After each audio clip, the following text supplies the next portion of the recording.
And then you'll walk with me along the by on by. Okay, all together now. My little buttercup. My little buttercup has the sweetest smile. My little buttercup, where do you stay a while? Won't you stay a while? Moonbeams meet the sky, and you and I will walk the by on by. Well, this is really winning.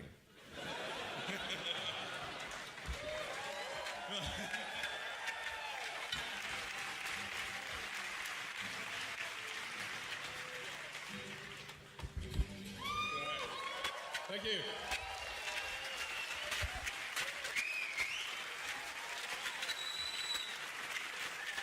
But the first question for both of you, what do you admire about each other? I'll do it first. So Elon knows this, but the advantage of being his younger brother is I kind of used to get what he wanted, and he wanted a lot of stuff. And so the one time I remember he wanted motorbikes. I was too young. Well, he was 7, I think, and I was 6 or something like that, which in this country is not very common to get motorbikes. But one of the great things I admire about Elon is when he wants something, he really wants it, and he goes and gets it. And it's amazing to watch him do that as his brother, and he's done it throughout his life. Interesting. Well, I think Kimball is just one of the nicest people I know in the world. I've never in all my life seen Kimball intentionally do a mean thing. So I admire that a great deal.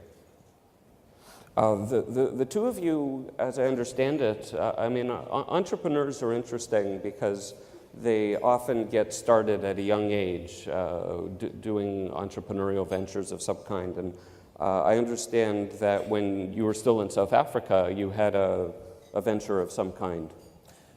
Yeah, the video arcade. Yeah. Yeah, we had this brilliant idea to start a video arcade because we really knew what games were popular. Yeah. And also we were video game experts at 14 and 15. And the reason we had to stop was because we went to the city to get a code variance, and you need to be 18 to sign, and we had never told our parents. And we already had a lease, we had games coming, and when the parents found out, they put a stop to it, which is a real bummer because it would have been very successful. Yeah. Well, I'm glad that wasn't the final barrier to success. But that was the first time that you worked together as brothers. And eventually that led to a company called Zip2. Right. I wonder if you wouldn't mind talking about Zip2. How did it come about? What was the idea? What was the whole process like for you? Sure. Well, and Kimball, do you want to start off, or should it? Well, I mean, I would start with the road trip. The road trip. Yeah. Yeah. Okay. So a year before, this is '94. Elon was working at some video game company in, there's a theme here. What? Yeah. I was actually I was doing 2 jobs. One was at a video game company that was ironically called Rocket Science. And then working on ultra capacitors during the day for electric cars. And so we went on a road trip from Silicon Valley to Philadelphia, and it was in '94, and we were both, I'm younger than Elon, but we were both finishing school at the same time, because I'm much smarter than him.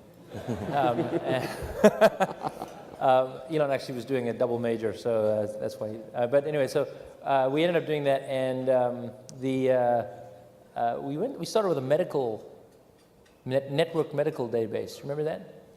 Yeah. Well, there were a bunch of iterations, Yeah. but I think the thought in '95 was that the internet was going to be something really that fundamentally changed humanity. It was like humanity acquiring a nervous system. You know, previously people would communicate information almost by osmosis relative to how the internet works.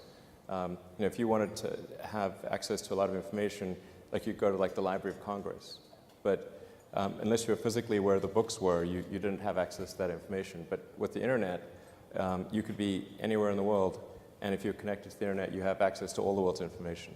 So it was really just like humanity was almost becoming like a superorganism with a nervous system. So we wanted to be part of, building some elements of that. And It was a funny time because it made so much sense to us, but we literally had a guy throw a Yellow Pages book at us. He was a very senior executive, and tell us, do you ever really think the internet is going to replace this? yeah, And literally, and you're kind of looking at them going, this guy's screwed. yeah. Yeah, he didn't, and people didn't know what the internet was, Yeah. Including in Silicon Valley. Yeah. Yeah, there was like something that universities and like the government used, and nobody was really doing anything on it, and you certainly couldn't make money. Yeah. Yeah. So Did you know that you were onto something right away, or did people just think you were crazy and pursuing some bizarre dream? When did it occur to you that Zip2 might be a success? Well, when we first started out, I think our ambitions were really quite low. It was really to make enough money to pay the rent. Yeah. We got a VC give us money. That was, yay! Yeah. We thought it was all over then. Yeah, it was pretty crazy. I mean, when we started out in '95, we literally, at the beginning, we had one computer, which would be the web server during the day, and then at night, I'd program on it. And we'd sleep in the office. Yeah, we couldn't afford to have an apartment. It was cheaper to rent the office than to rent an apartment, so we just rented the office and slept in the office and showered at the YMCA. Showered at the YMCA. And Yeah. for me, the worst part was eating at Jack in the Box 3 times a day. Yeah, man, this like I'll sleep it's in an really office difficult to anything. get food at Palo Alto after like 10 p.m. It's like Jack in the Box and a few other options. So we rotated through the Jack in the Box menu. I remember the one time I was literally at Jack in the Box. Hopefully you guys aren't, whoever's from the company's not here. And it was one of those like 3 in the morning things, and I took a milkshake, and I was so tired, and there was something in the milkshake, and I literally went like this.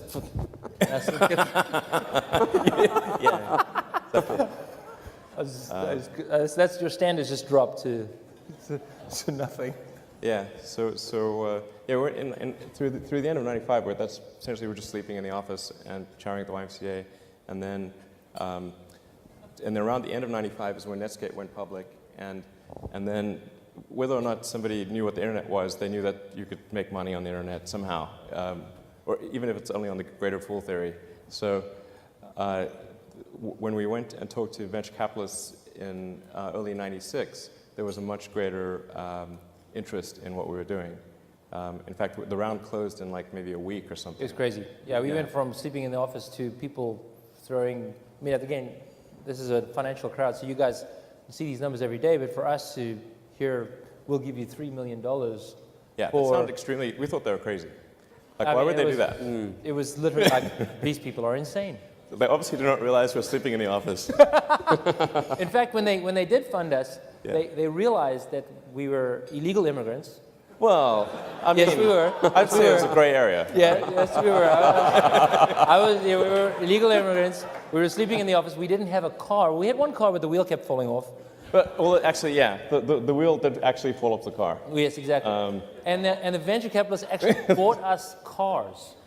Yeah, well, they gave us 40 grand.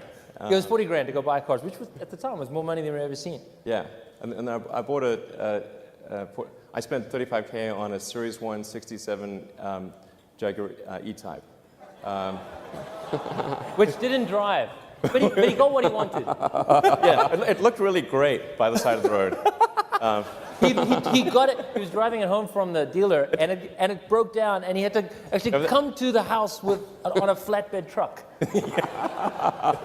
Right, it didn't improve from there. I mean, it was really brutal. Should have kept the truck. Yeah. It reminds me in some ways of, eBay went public in 1998, and we had kind of the scrappy startup mentality as well. And the first time I ever saw Elon on TV was when you took delivery of a McLaren supercar. That's right. So Yeah. Right. So presumably somewhere between sleeping on the floor of the office and the McLaren, something happened. Yeah, so at Zip2, we basically created software to help bring the media companies online. So it was sort of internet publishing software. It was the Yellow Pages, White Pages, maps and directions, that kind of thing. And we helped bring some of the major media companies online, or at least a portion of what their online presence was. And so we had as customers and investors, New York Times Company, Knight Ridder, Hearst, and most of the major media companies. And then In fact, the guy that threw the telephone book at us eventually became an investor. Yeah. Right. And then the company sold to Compaq for a little over 300 million. Yeah. Circa 1999, late 90s. Yeah, that's right. It was, the deal was sort of struck late 98 and it concluded early 99. Yeah. And so then what happens to you guys? I mean, at that point, you're 23, 24 years old, give or take, and you've gone from being barely able to pay the rent to having substantial resources. How did that influence your paths in what you did next? The way I like to think about it is I was like a dog in a cage getting beaten for 4 years, and then they let me out and here are all the T-bones you can eat. So it was a very weird experience, actually, because you don't think, I thought I was building that company for life, and then, boom, they give you lots and lots of money in easy-to-carry bags, and it was totally surreal. And what did you do? So I went to New York. So I was done with Silicon Valley. I think technology is my brother's thing. He loves it, and I enjoy it too. But honestly, for me, food is what I've always been passionate since I was a kid. I was the cook in the family, and It's ironic. He's much thinner than I am. You know. it's true. I can eat anything. Although I'm finding out as you get older, it doesn't work out that way. Yeah. But no. So I went to New York, and I learned to cook. I went to the I was young, and I figured, what else do you do when you have enough financial resources to do whatever you want? And I always wanted to learn to cook, so I enrolled in a cooking school, one of the top schools in the country in New York City, and had this incredible experience of cooking with some of the best, most talented chefs in the world. And it was a unique circumstance for me personally, because I was there in New York during 9/11, and I graduated from cooking school just before 9/11, and I lived right by the World Trade Center, so I saw everything happen. It was a very big event in my life.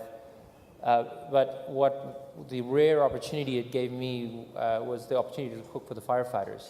So I spent 6 weeks at ground zero cooking for the firefighters, and that's when I I always loved food, but my passion for community and connecting people to each other through food was just I literally couldn't even describe how incredible this experience was. And so I came out of that with a very strong intention to start a restaurant. And having been part of a company that just sold for $300 million and investing in PayPal, which at the time was worth billions of dollars, doing a restaurant was a weird decision, but for me it was the right decision. So for you, it unlocked a path to dreams that maybe you had beforehand, or just opportunistically you just said, this is what I want to do, and you still not only run the restaurant you began, but there's more to it. Yeah, well, do you mean the nonprofit, or do you mean? No, I mean just in terms of there are more than one restaurant. Oh yeah, sure. So turns out I'm actually pretty good at cooking. I didn't really know I was good at cooking, but when I opened the restaurant I had two partners, Hugo and Jen, opened the restaurant. We were supposed to do 60 people a night, and it was just going to be this side project for me because I was still involved in Elon's companies, Tesla and SpaceX. And today we serve 10,000 people a week. And it's just continues to grow. Elon, for you, Zip2 happened, you sold it, and and bought the McLaren, yeah. And if I'm not mistaken, you invested most of that money into your next venture, X.com. That's right.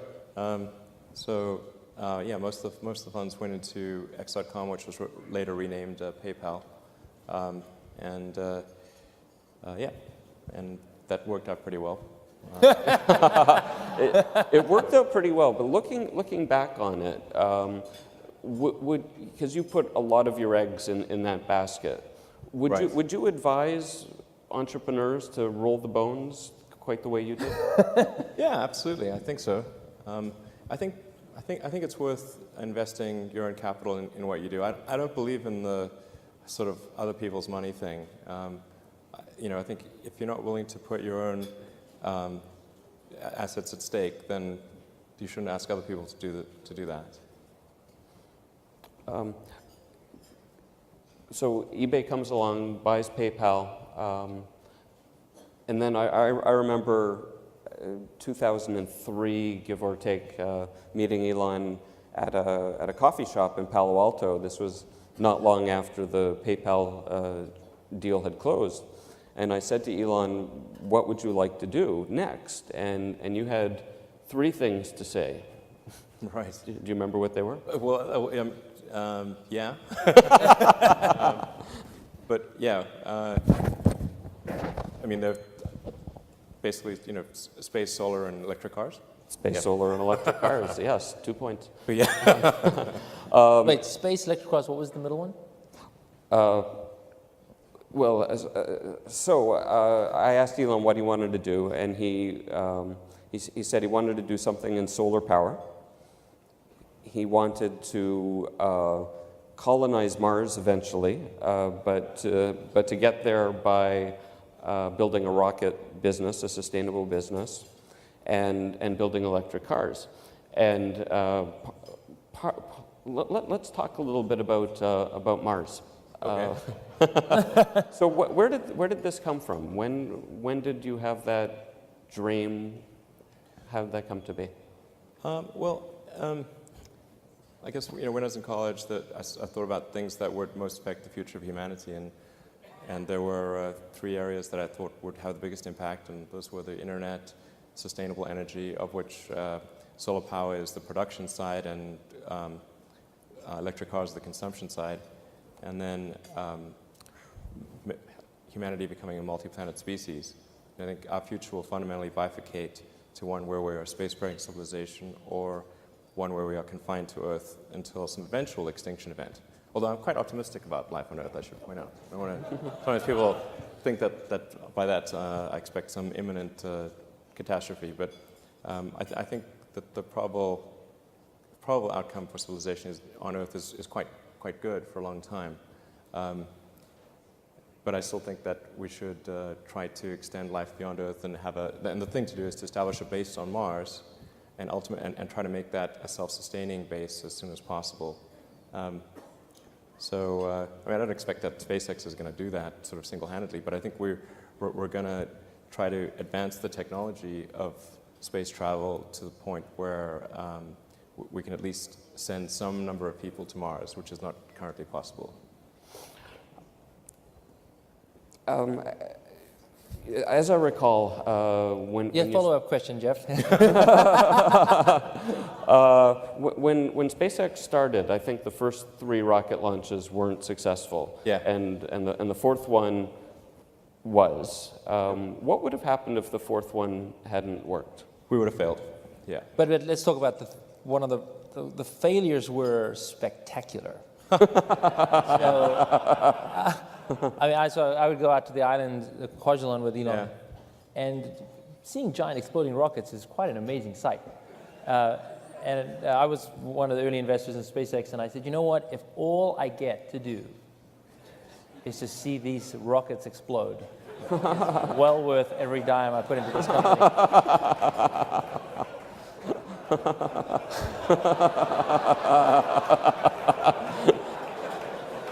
There's something to be said about brotherly support. But it was an amazing thing to watch what Elon had built with those rockets on a shoestring in the middle of nowhere, and literally the middle of the Pacific, 2,000 miles from Hawaii. That experience, we'd fly in these what are they called? What are those The Hueys? helicopters? Hueys. You're flying the Hueys. You feel like you're right out of Apocalypse Now, flying to Dr. Evil's island. Really amazing. I mean, and again, worth every penny. Still to this day, I'd say. So I think the failures were actually unbelievably exciting to be part of. Yeah. Yeah. Thank you, Elon. You're welcome. I mean, the point being that these ventures now seem to have a wonderful momentum and things are going well. But I remember well there was a point in time when each of them had their tipping point and could have gone either way. I wonder if you could talk a little bit about the origins of Tesla. Sure. So with as mentioned, I was quite interested in electric cars from when I was doing my undergrad physics. And in fact, I originally came out to California to do a PhD at Stanford in applied physics and material science to work on ultracapacitors in electric cars. So it was a long-standing interest of mine, and the internet kind of put that on hold for a few years. But then after PayPal, I decided I wanted to get back into electric vehicles and make something happen in that arena, particularly since GM had come out with the EV1, and I thought, okay, well, there's not really a need for a startup company to develop electric cars because obviously GM is going to create the EV2 and the EV3. That's a logical sequence, and it will get increasingly get better and better with each iteration. And so not really need for a new company in that arena. But actually what happened was that after California changed the regulations to no longer require electric cars, GM recalled all the EV1s, and then just to make sure that nobody could get them back, they crushed them in a lot somewhere. And in fact, while they were being crushed, the people who'd been the EV1 owners who did not want those cars recalled actually held a candlelit vigil as though somebody was getting executed, basically. And it's like, that just seemed extremely crazy that GM would ignore this because it's quite rare for people to hold a candlelit vigil about a product. And particularly a GM product. So, so if people are doing that, you should really pay attention. But they wanted to just sort of erase all that, and so I thought, okay, well, we've got to try to create an electric car company. But it wasn't as though in creating these companies that we thought that we would be successful. I thought that the most likely outcome was failure. But it was still worth doing, even though the odds of success were low. In fact, even for SpaceX, originally what I started doing was not creating a rocket company, but actually was going to do a small mission to Mars, which was just a philanthropic mission where you would send a small greenhouse with seeds and dehydrated gel, and upon landing, hydrate the gel, and you'd have this cool picture of green plants on a red background. And the public tends to respond to precedents and superlatives. So this would be the first life on Mars, furthest that life's ever traveled, and you'd have this great money shot of green plants on a red background. So I thought that would get people's attention. So. But the expectation for that was no return. So I thought we wouldn't get any, we'd just spend the money on that and it wouldn't happen. And it was in the process of trying to do that mission that I concluded that I'd made a mistake with respect to my assumptions about why are there no people on Mars. Because I'd started off thinking that it was because there was a lack of will. And that if you could reignite the will, then it would happen. So my initial thing even with the space side was really to get the public excited and to get people to essentially vote NASA to have a bigger budget. That was my goal initially. But as I tried to do that mission, I was able to compress the costs of the satellite or the spacecraft and the greenhouse and everything, and the communication costs, but I wasn't able to compress the rocket costs. And I actually tried, had some adventures along the way trying trying to get a good deal on rockets, actually flew to Russia 3 times to try to buy some ICBMs. And I negotiated a deal too, actually. After the 3rd trip to Russia, it was very, very strange because I was like there in 2001, 2002. I thought, well, if we do this, well, it's going to generate a lot of interest, but if there's still a fundamental technology issue with rocket transport, then it's not going to solve the problem. So I decided that it was not a question of will, it was a question of way.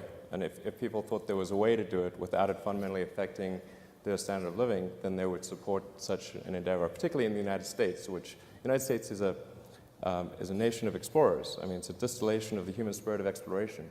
People came here from other places, and so I think that exploratory spirit is actually very strong. But people need to know that it's possible. This can be done without materially affecting their standard of living. So. I mean, what you've accomplished is amazing. Between linking up with the space station on launches and the Model S winning Car of the Year and being just a phenomenon.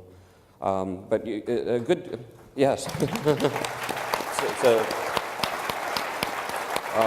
I mean, it's amazing. It's amazing, and we'll come back and talk about Solar City in a second. But you mentioned gardens, and I think that's a natural segue. We're surrounded by some beautiful gardens here on stage, and Kimball, I wonder if you might want to talk a little bit about these.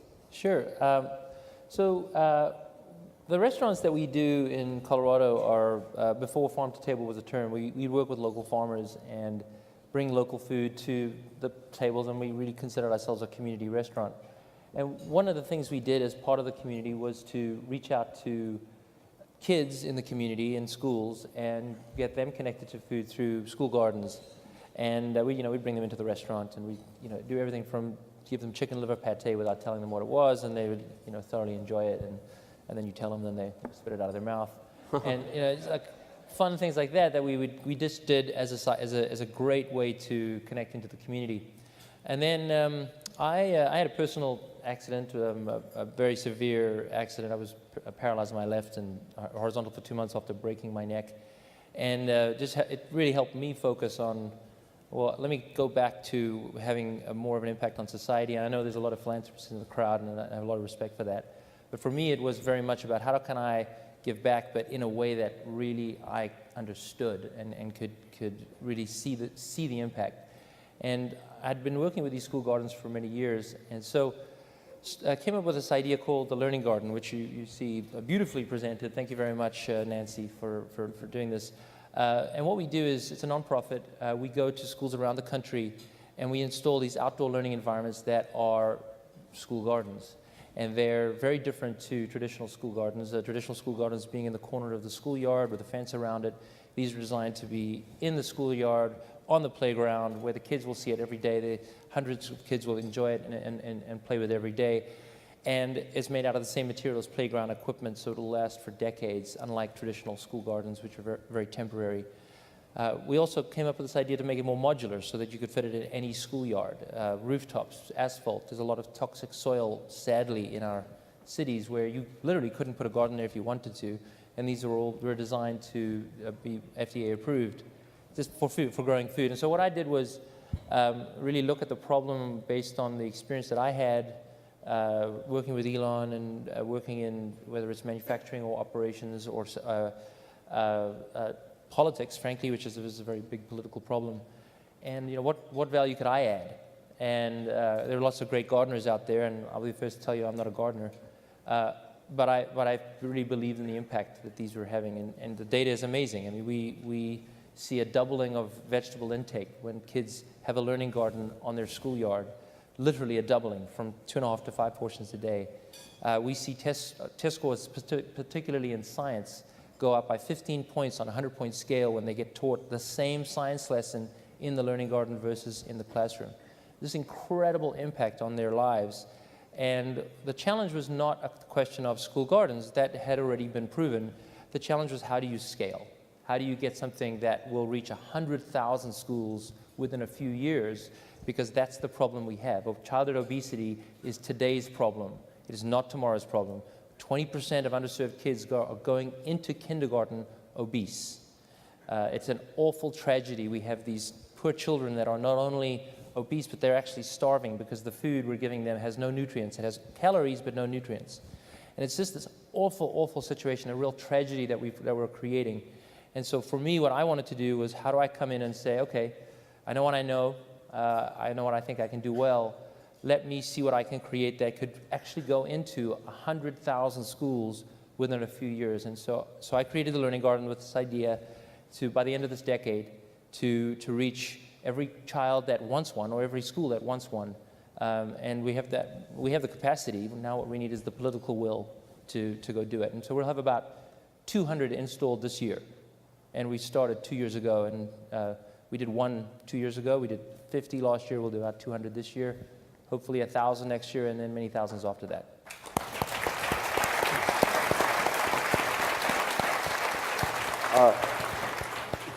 Kimball, if people are interested in finding more out about the Learning Gardens, where would they go? Thekitchencommunity.org. Please go. If you're a superintendent, and I know there's some superintendents in this room, because I had some heated conversations with you guys earlier, please go learn about it, because there's no better way to teach kids about science, which we all understand is a massive problem in this country.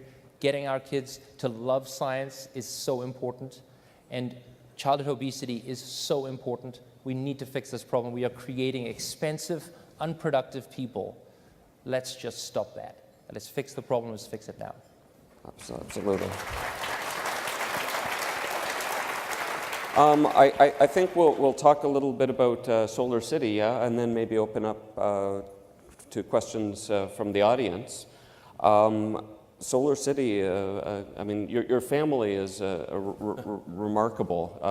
Maybe you want to talk a little bit about how Solar City got going and your role as chairman and sure. all that. So, well, so Solar City was founded by two cousins of ours, Lyndon and Peter Rive, who are really great guys.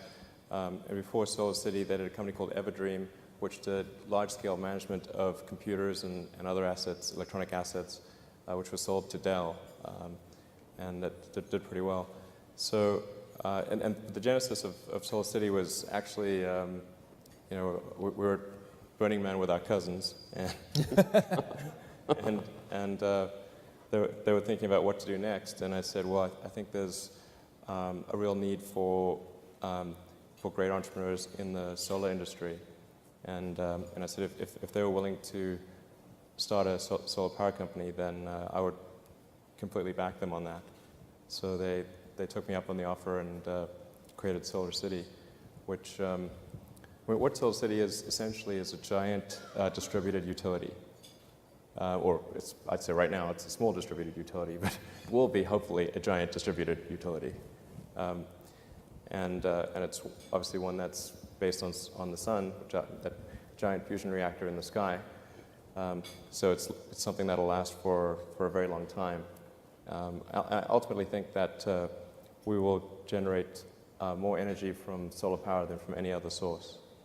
In fact, it's worth noting that the planet is already almost entirely solar powered, in that we would be a frozen ice ball at 3 Kelvin if not for the sun, and the sun powers our whole system of precipitation and the ecosystem. So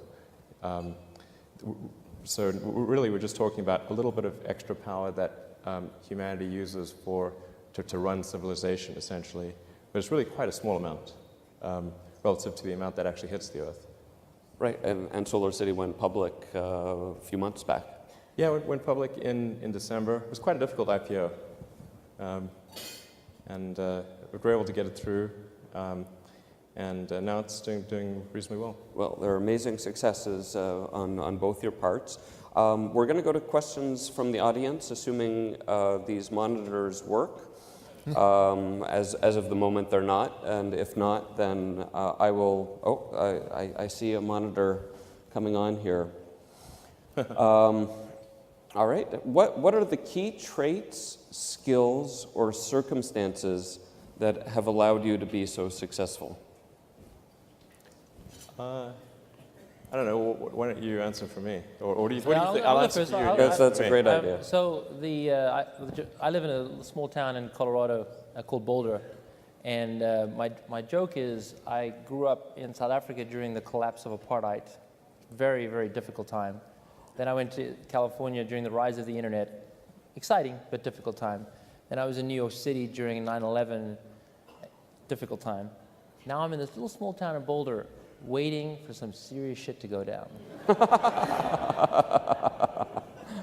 So I think those had very big impacts on me, and I think the impact personally is constant paranoia, I guess. Maybe it's better. I hate to say that, not in a negative way, but it's you're just kind of, you're waiting for something really intense to happen all the time. So I think that just keeps you on your toes and keeps you moving forward. It does.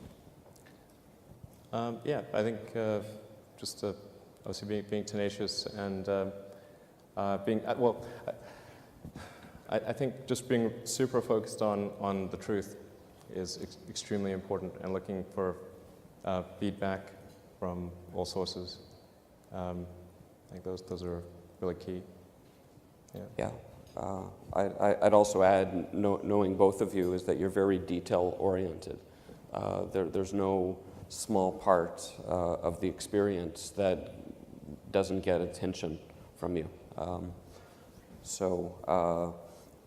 Another question that I had, Elon, you've been compared to Henry Ford, Richard Branson,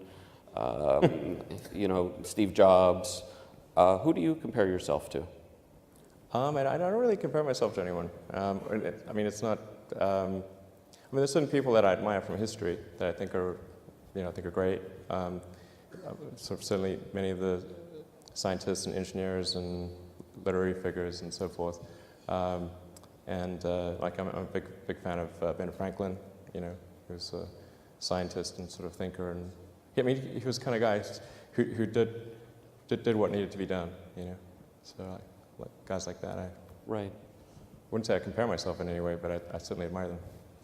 Are there people you look up to? I think the two that I look up to, in my way I look, the same thing as Elon, is kind of look back. I love Winston Churchill. Yeah, he's cool. He's that guy, I think, was one of the greatest gifts to mankind. And I think Steve Jobs. Right. Yeah. And I think the thing that makes me like these people is that they put their passion into their work, and it's not about the job. It's not about coming to work. It's about making a difference in your society. And I think that's what I've always admired of my brother and with anyone else. One thing I've observed from my own entrepreneurial history is that people that start out building a company to make a lot of money almost invariably fail. It's people that start out with a dream or something that they're passionate about and they care about, and the money just kind of comes as I think if you think about it, you can get money both ways. But if we have a mutual friend of ours, Bill Lee, who has this phrase that starting a business from scratch is like chewing glass and looking into the abyss. It is really, really hard. And if you don't like your glass sandwich, you're going to have a miserable, miserable life. And so it's a very important lesson. Do what you're passionate about, because no matter what you do, if it's making a difference, it's super hard to do it. And so you better be passionate about it. Let's see if we have any other questions from the audience. Yeah. Next question, please. For Kimball, what role and impact do you see impact investing in social ventures having in solving the world's major problems? So I actually get this question asked to me a lot. I literally had this conversation with a major social investor a week ago. I really struggle with it, to be honest. I think the idea of, obviously investing as a philanthropist, I love. I think that's really great. But if you're looking for a financial return, it is super hard to not have that as your key driver. I get the idea of double bottom line or triple bottom line, and I live that life all day long, but it's a personal decision of mine. And I really do struggle with the right answer, because the more money you make, the more difference you can make in philanthropy, and you can separate the two, and you can be quite impactful as a philanthropist. If you're a financier on Wall Street, you can choose to, I mean, I'm sure once you reach a certain point, everything you do will be for philanthropy after that. And that makes a big difference in the world. If you chose to invest in social ventures and get a smaller return, I think you struggle. Success is very important. And so I really believe in isolating the problem, focus on success, getting it done. And in the case of investing, that means focusing on investing and getting the highest possible return within reason, human rights and all that stuff. But social investing, I think, is a very difficult space to make work. And actually, maybe, Jeff, you should answer that question, because you do that all the time. Yeah, except I'm sitting in this chair. Well, I agree with you. I think social investing has all the rigor and challenges of for-profit investing, but added into that is the qualitative, sometimes unmeasurable aspects of dealing with some sort of social change or social good. So one of the things on the nonprofit side, I was specifically referring to for-profit social ventures, but on the nonprofit side, I get really frustrated because there is no measuring stick. It's, how are you doing? You get to measure yourself. That's retarded. You need to have some measuring, some common grounded measuring stick. And in the for-profit world, you've got profit. And in the nonprofit world, it's very weird. It's my first nonprofit, so I'm learning as I go. I don't know what the answer is. Elon, anything to add on that?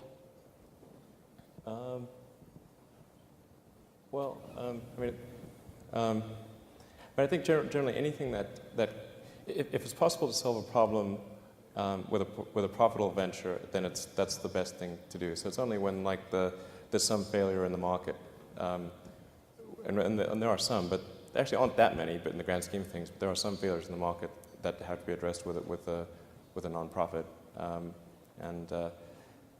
But generally, I'd say, or on the side of I do have a small foundation. No. So it's not as though I'm against giving stuff. I do. Elon's the biggest donor to the nonprofit. Generally, if there's a way to fix the market system, that's the better way to do it. But sometimes there isn't, or there are complications in doing it. How is the Elon of 2013 different from the Elon of the Zip2 days? What have you learned? We've learned, I think, quite a lot. A lot of scar tissue between then and now. I think I've mentioned this at when I gave my talk at South by Southwest, but I think I've made several hiring decisions in the past where I valued intellect over heart, and I think that was a mistake. And so I've tried to adjust accordingly. It actually matters whether somebody's a good person beyond just goodness itself. Right. Yeah. Kimball, same question. The Kimball of 2013. How are you different from the Zip2 days? Yeah, as Elon said, that is a long time ago. I would say I'm much more comfortable with myself. I'm much more able to say no. So if there's an opportunity in front of me that is very financially attractive or whatever, and it's not what I want to do, I know to say no. And in the past, I would always say yes, and I would get involved in things that weren't what I was passionate about. So I think that's probably the most valuable thing I've learned. I think I still have a lot to learn. But that's. I think we have time for one last question. We got anything? Please wrap up. In that case, my last question is: Are you guys going to go to Mars together?